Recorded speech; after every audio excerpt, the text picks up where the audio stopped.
ঔটেঙা খুতৰা দাইলখনৰ লগত আমাৰ শৈশৱ জড়িত আছে। আঘোণমহীয়া মাহঁতে পথাৰত ধান দাই আহি ডাঙৰ ডাঙৰ বাৰীবোৰৰ পৰা পকা পকা ঔটেঙা বুটলি আনে আৰু বাৰীতে খুতৰা থাকেই। এমুঠি দাইলেৰে যে ৰান্ধে, এনেনো সোৱাদ ভৰা জুতি আছিল নহয়। শৈশৱ মনত পেলাই আজি ময়ো বোলো ৰান্ধো। এয়া আমাৰ বাৰীতে পুলি পুলি খুতৰা হৈছে, তাৰে এমুঠি বুটলি আনিলোঁ। ধুই ধাই লৈ একেবাৰে মিহি মিহিকৈ কুটি ল'ম। মাহঁতৰ জুতিৰ সোৱাদ যদিও ল'ব নোৱাৰোঁ, তথাপিও নিজেই বনাই কেতিয়াবা খাবলৈ চেষ্টা কৰোঁ। পকা ঔটেঙা টেঙা মিঠা সোৱাদেৰে বহুত বেছি ভাল লাগে। টুকুৰা টুকুৰকৈ কাটি ল'লোঁ। কেৰাহীত তেল গৰম কৰি লৈ অকণমান পাঁচফোৰণ আৰু দিলোঁ শুকান জলকীয়া 2টা।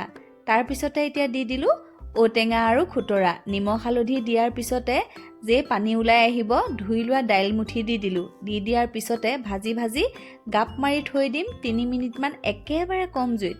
তাৰপিছতে দি দিম এতিয়া আধা লিটাৰমান পানী। এইবোৰ তৰকাৰী বনাবলৈ একেবাৰে সহজ, খাবলৈ কিন্তু বৰ সোৱাদ ভৰা। পানী দিয়াৰ পিছতে আকৌ অকণমান ঢাকন মাৰিলোঁ। ঢাকন উদঙাই চালোঁ, সুন্দৰকৈ দাইল সিজি গৈছে। ঘুটনি বাৰীডালে ঘুটনি মাৰি দিলোঁ। ধনিয়া কাটি দিয়াৰ পিছত পৰিৱেশন কৰিব হ'লেই। যদি এনেধৰণে এইখন দাইলৰ সোৱাদ লোৱা নাই, ল'বচোন, বহুত বেছি ভাল লাগে।